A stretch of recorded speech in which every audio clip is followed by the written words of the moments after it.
Salut tout le monde, on est mercredi, le rendez-vous est déjà pris, vous savez déjà. Ce qui concerne notre vidéo d'aujourd'hui, vous avez vu, je suis dans ma voiture, je sors du boulot, parle de mon boulot, il y a le CETOSMA tout près, donc je vais aller faire un tour là voir le président pour qu'on puisse s'entretenir un petit peu. N'oubliez pas, on est confinés, on fait pas les fous, allez, à tout de suite.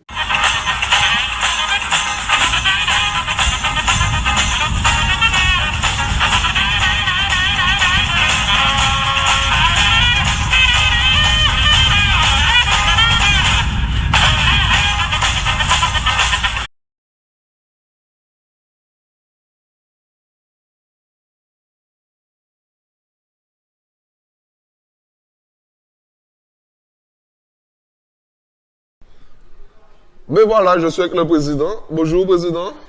Bonjour et bravo pour ce que tu fais. Merci, comment allez-vous? Moi, je vais bien, il y a mieux. J'aurais aimé être plus souvent au CETOS puisque c'est ici que nous sommes aujourd'hui. Mais on ne peut rien contre ce qui nous arrive. Covid-19 oblige, on est obligé de rester confiné. Et comme je l'ai dit, moi, je reste chez moi, restons chez nous. Et comment tu vis le confinement, toi? Ah bien, on m'a donné 6 outils. Ah ouais, j'ai un ami de Caraïbes Sport, Caraïbes Sport Gaël, il demande souvent est-ce que c'est une contrainte ou une opportunité le pas du tout, pas du tout. Donc, quand on utilise un carcheur, souffleur, une débroussailleuse ou bien un sécateur, et puis des coups là, donc c'est pas une contrainte. C'est une opportunité alors. Absolument. Aujourd'hui, j'ai commencé très tôt, puisque je ne savais pas qu'on allait avoir un deuxième temps de confinement. Et puis, je faisais tout de seul coup. Aujourd'hui, je fais la moitié du tiers de la moitié, et puis chez toi est propre, il n'y a plus rien à faire. Mais il reste quand même, puisque j'ai pas fini. Comme je fais pas au tiers du tiers, donc, il fait que je laisse de la place pour les autres. Ok. Bon, alors, le CETOSMA, parle-nous du CETOSMA. C'est quoi le CETOSMA déjà? Ah ben, le CETOSMA, a été remplacé en 2018 a remplacé en 2018 le COSMA. COSMA qui a été créé dans les années 1970-73, il me semble. Et ici, le bâtiment a été inauguré en 1987. Ah, c'est vieux comme ça. Bâtiment qui mérite d'être revu. On fait des travaux de proximité depuis quelque temps pour essayer de le maintenir en bon état. Mais c'est vrai qu'on a à le mettre aux normes de sécurité pour les ligues et comités qui utilisent les bureaux qui sont à l'étage et puis même à l'extérieur pour nos salles de réunion. Il y a pas mal de travaux à faire. C'est vrai que il y a du boulot. Il y a du boulot. Pour le CETOSMA lui-même, qu'est-ce que vous faites? Qui est-ce que vous représentez? Quelle est votre fonction? Alors, le CETOSMA, c'est le comité territorial olympique et sportif de la Martinique. Alors,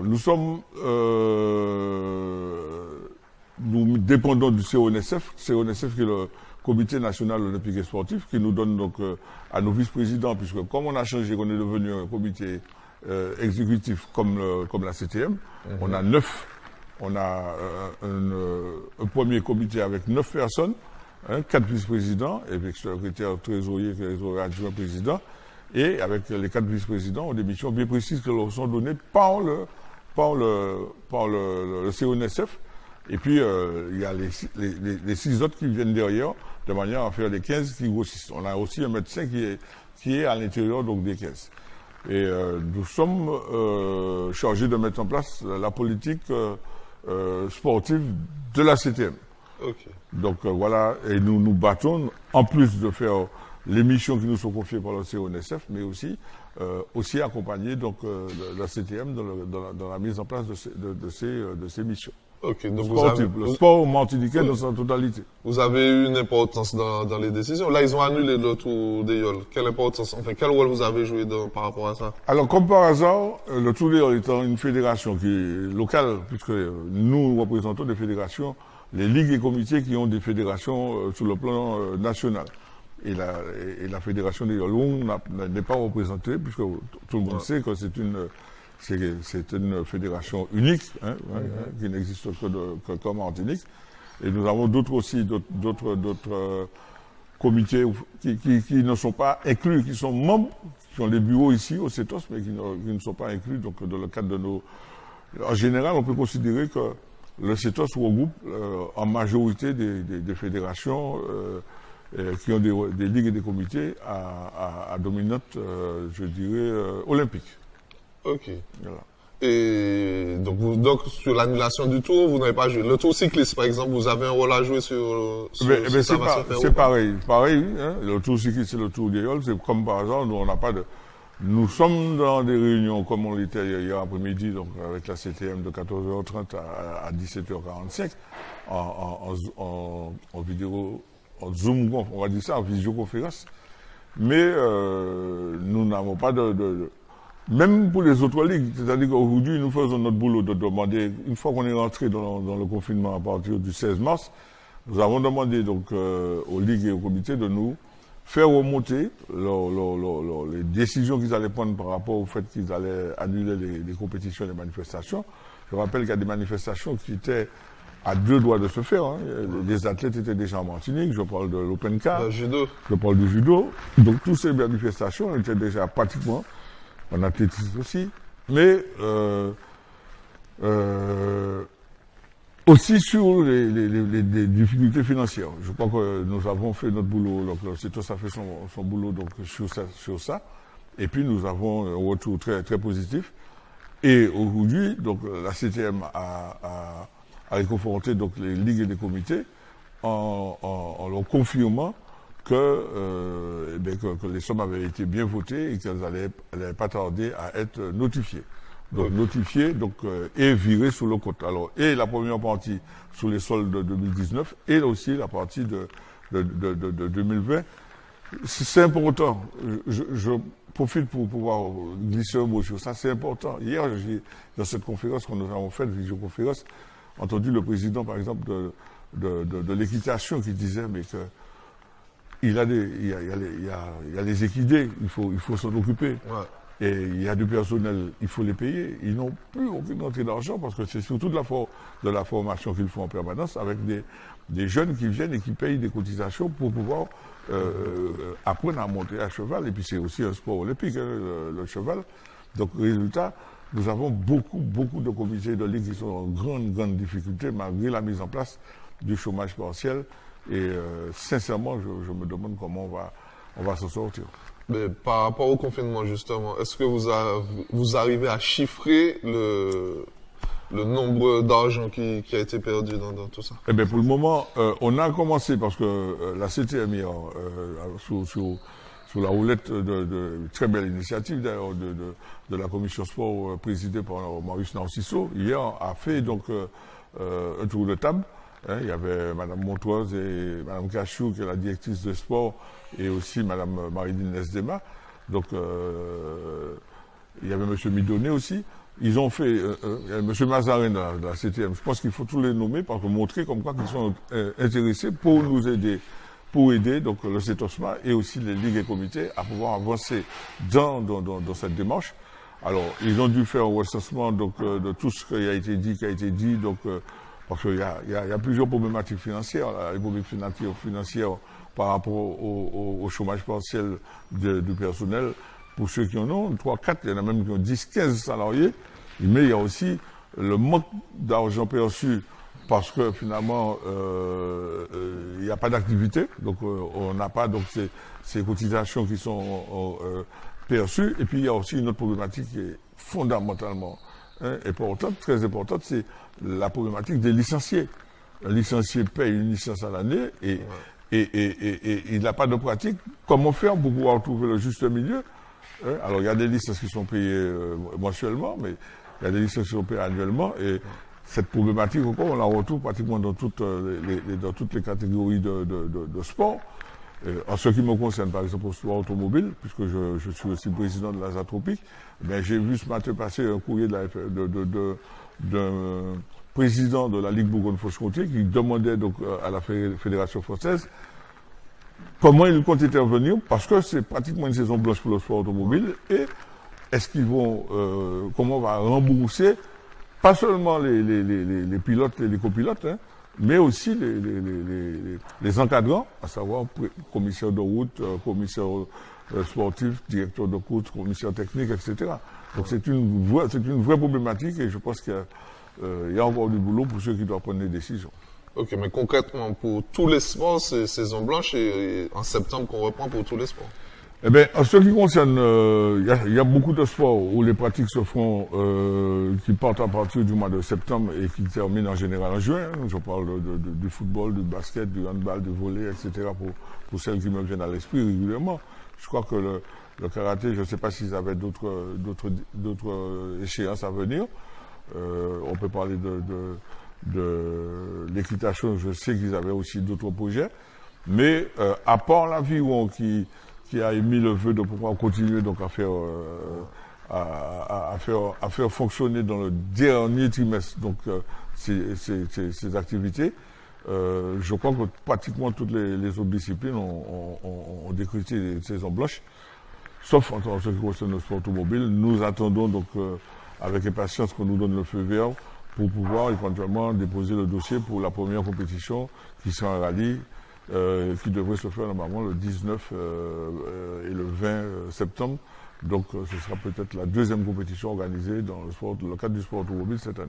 Ok, j'ai une question, peut-être que vous allez la trouver bête, mais au niveau du football, on tend vers la CONCACAF et qu'on puisse représenter dignement la Martinique, par exemple à la Gold Cup avec plus de moyens, etc. Quand vous êtes le CETOSMA, ça veut dire Comité territorial olympique, et que vous êtes rattaché à la France, ça veut dire que jamais on va voir, par exemple, la Martinique aux Jeux Olympiques. Mais cette question, elle n'est pas bête, elle est très intéressante, au contraire, pour moi, elle est fondamentale. Aujourd'hui, quand on parle de CONCACAF, on parle de d'autres leviers qui ont été activés par mes prédécesseurs, et surtout par, je veux lui rendre cet hommage, Germain Soumbo, qui, par le fait que certaines ligues et comités étaient déjà adhérents à la CASCO et à la CANOC, qui sont des fédérations qui existent dans la Caraïbe, eh bien nous sommes devenus membres à part entière donc de la CASCO et de la CANOC, ouais. Ce qui nous permet de faire, et on l'a fait l'année dernière, en 2018, oui, c'est en 2018, on a fait, il y a 2 ans, on a participé aux Jeux de la Caraïbe qui sont organisés par la CASCO et la CANOC, ce qui veut dire qu'aujourd'hui, ce n'est pas des Jeux à l'échelle des Jeux Olympiques, mais c'est des Jeux qui sont à l'échelle de la Caraïbe caribéenne. Et nous avons représenté dignement, donc avec les athlètes que nous avons amenés avec nous, ils étaient une dizaine, et on a même eu une médaille d'or au tir. Donc c'est une bonne chose, quoi. Ah ben bien sûr. Voilà. Mais justement, chaque sportif que j'ai, je lui parle d'une problématique qu'on a. On a de moins en moins de jeunes qui sont intéressés par le sport et qui viennent dans des disciplines. Comment vous voyez ça? Vous avez touché le cœur du problème. Donc, comment les sortir de les jeux vidéo et les ramener vers le sport? Oui, alors, le cœur du problème aujourd'hui, c'est ça. C'est ce combat que, avec les membres du conseil d'administration, que je souhaite mener jusqu'à la fin de ma mandature, mais aussi laisser des traces pour un travail déjà accompli. Aujourd'hui, nous avons des infrastructures qui existent, tant par des bailleurs sociaux qui sont dans les cités, donc des infrastructures, terrain de basket, handball, des salles qui sont vides. Et nous avons aussi des infrastructures dans les lycées et les collèges. Donc des salles où il y a par exemple 10-15 tables de tennis de table, par exemple, des salles pour faire du badminton, des salles pour faire du judo, de l'aïkido, etc. Aujourd'hui, il faut recenser, et ça a été fait, donc tous ces éléments qui existent, et ensuite, équitablement les mettre à disposition dans le cadre des associations, dans le cadre des associations de proximité, pour que nous ouvrons au maximum ce sport pour tous que j'appelle de mes voeux depuis quelque temps.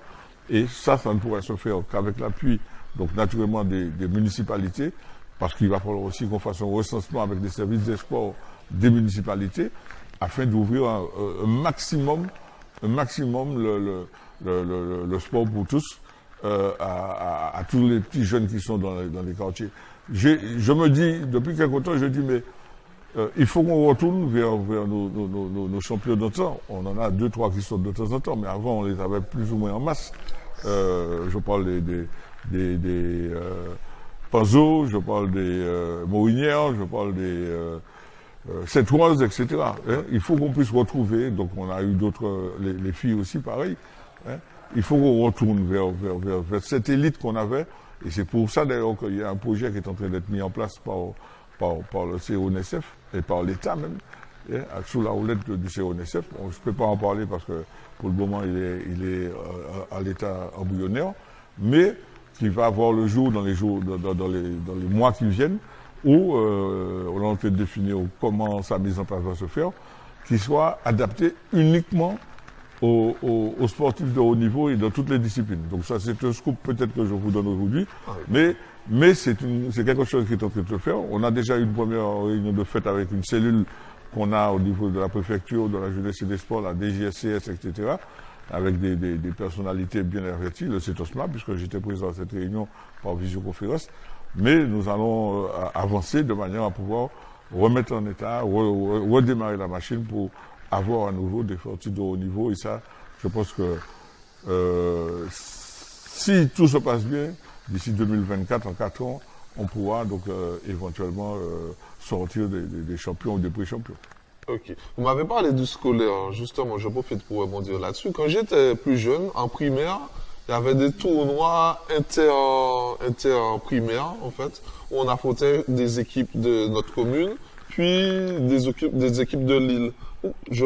Ça existe toujours, ça, ou je vois plus ça? Oui, alors c'est l'UNSS qui est en deux niveaux. L'UNSS au niveau des écoles primaires et l'UNSS au niveau des collèges.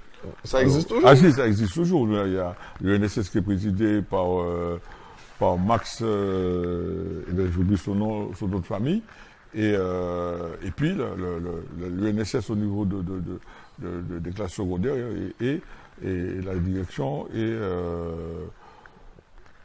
Steve Lorsolo, voilà, qui est le directeur, Steve Lorsolo, qui est directeur. Max Biodi, voilà, qui est président de l'UNSS, et qui était en réunion hier soir, et Steve Lorsolo, qui est aussi donc au secondaire, donc la primaire et secondaire.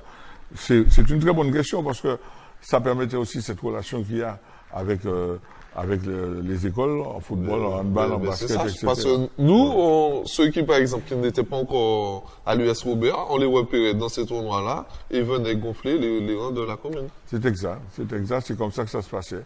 Il y avait beaucoup de choses qui se faisaient. Hein, donc aujourd'hui, tu as bien compris que je suis un passionné, donc parce que finalement j'échange. Je dirais parce que depuis, je suis entré dans la vie associative à l'âge de 16 ans et j'ai connu donc à cette période des structures qui s'appellent foyers d'éducation populaire.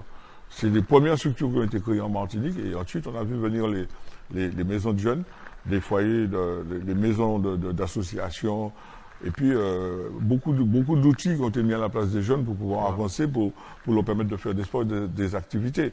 Le foyer d'éducation populaire dans lequel j'étais, c'était à Corridon.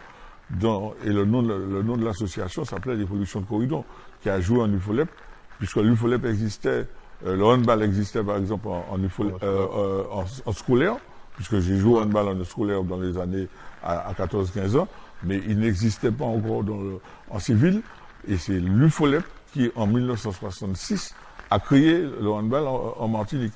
Et c'est mon père, on va lui rendre cet hommage, mon père qui a été président du FOLEP pendant 33 ans, qui a créé donc l'UFOLEP. Et l'année d'après, en 67, certains membres qui étaient à l'UFOLEP avec mon père, ils ont décidé de créer la Ligue civile. Et c'est pour ça qu'on a fêté les 50 ans de la Ligue de handball récemment, il y a 2 ans. Donc tout ça, c'est toute une histoire, effectivement, qui serait longue à raconter. Mais comment vous arrivez à la présidence?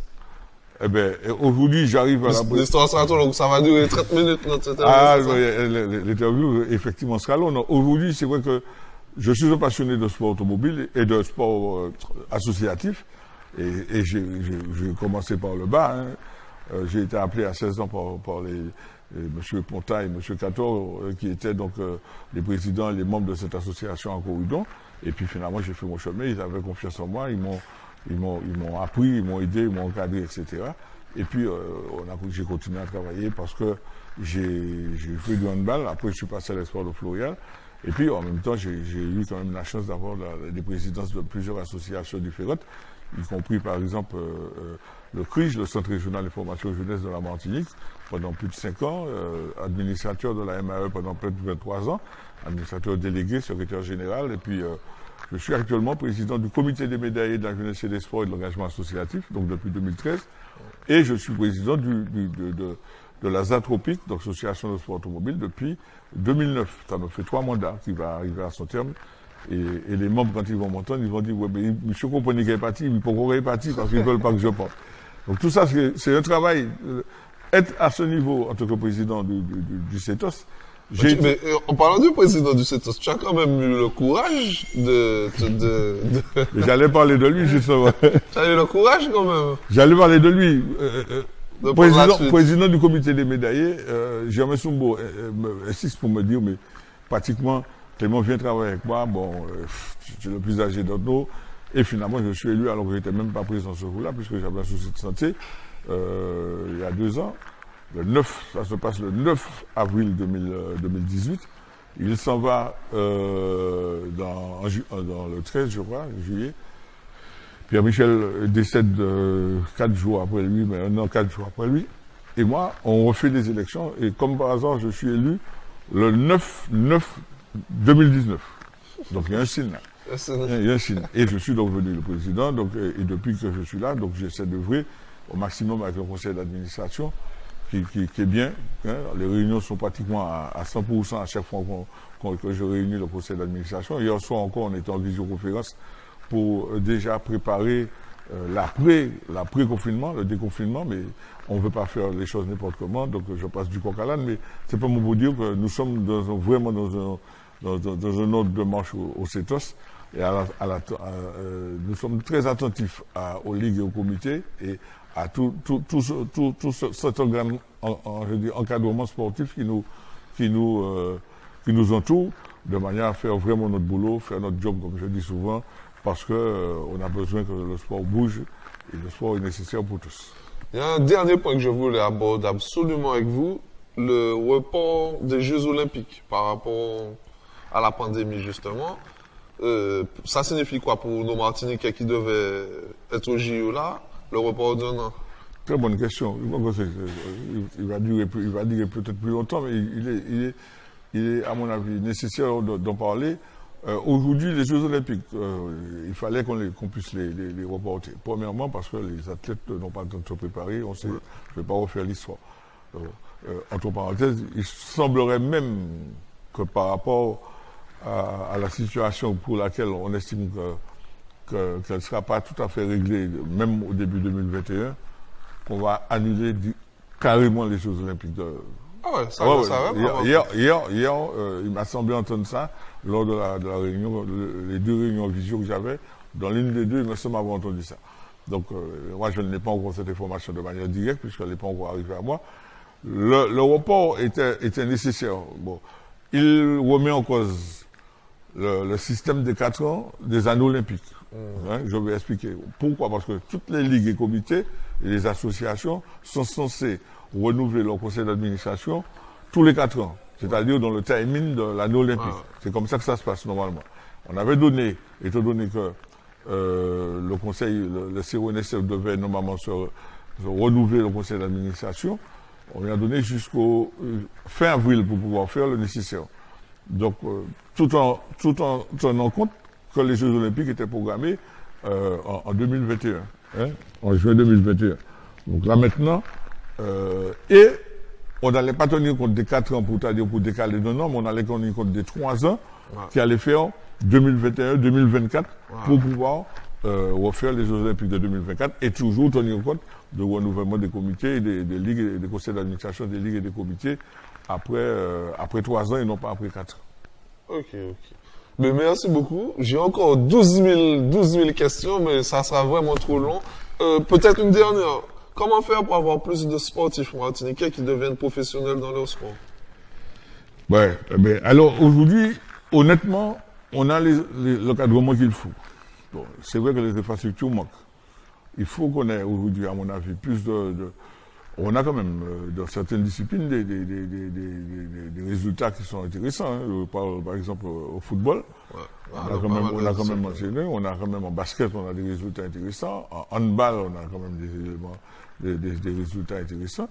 Donc, dans d'autres disciplines, on veut voir qu'on a à la gym, on a quand même des Souza qui a quand même qui à mon avis allait être sur le podium. On a en canoë kayak, on a des résultats qui sont tombés. Le souci, c'est que il faut qu'en permanence, selon moi, et ça, ça n'engage que moi, pas le président du CETOS, qui est un travail pour renouveler sans cesse cette élite de notre sport. Et c'est surtout à ça qu'il va falloir qu'on travaille de manière très affûtée, hein, qu'on prenne à bas le corps donc, cette problématique et puis voir comment on peut continuer. Hein. On a eu, comme je les ai cités tout à l'heure, des athlètes de haut niveau, hein, Emma Schulter et compagnie, je pense à elle dans le cadre de l'athlétisme féminin. Mais il faut qu'on continue à travailler en permanence, et puis qu'on renouvelle aussi l'encadrement. Aujourd'hui, on a quand même des entraîneurs comme en athlétisme, Roger Gauchenois qui n'a pas arrêté. On a en football le CTR qui est là en permanence, le CTR du handball, il est jeune, hein, Grandet, Lionel. Mais il faut en permanence, c'est un travail en permanence. Et puis il faut l'engagement de tous. Si on veut avoir des sportifs de qualité, des sportifs de haut niveau de qualité, il faut que ce soit la Martinique entière qui décide. Voilà, nous mettons en place une procédure afin que tous ensemble, politique de tout bord, politique de partout, contre, je ne vais pas nommer les partis, parce que moi je ne fais pas de politique, mais ma politique c'est politique de sport. Je veux que le sport soit ancré dans la tête de tout le monde, que tout le monde comprenne qu'il n'y a que le sport qui peut sauver cette situation dans laquelle on est aujourd'hui, mais situation aussi qui se dégradent de plus en plus par tout ce qu'on voit dans les bouts de communes. Il faut qu'on occupe les jeunes, il faut qu'on arrive à les inciter. S'il y a une infrastructure dans un quartier où il n'y a pas de terrain qui est éclairé, eh bien, les jeunes ne vont pas venir jouer au football, ils ne vont pas venir jouer au handball. Moi, quand j'étais jeune, la journée entre midi et 2, comme disait un ami qui est parti là récemment, eh bien, j'allais jouer au football devant chez moi. Ouais, on n'a pas besoin de beaucoup de choses. L'essentiel, c'est que la passion est là, mais il faut encourager la passion, il faut accompagner la passion. Ok, ben merci, ça sera le mot de la fin. Je pense que je vais revenir vous voir pour que vous puissiez m'orienter vers d'autres sportifs à interviewer. Je vous remercie beaucoup. Et puis, à mercredi prochain, je vous laisse le mot de la fin. Qu'est-ce que vous dites à tout le monde? Eh bien, merci, nous sommes en période de confinement. Je reste chez moi, restons chez nous. Ok, allez, à mercredi prochain.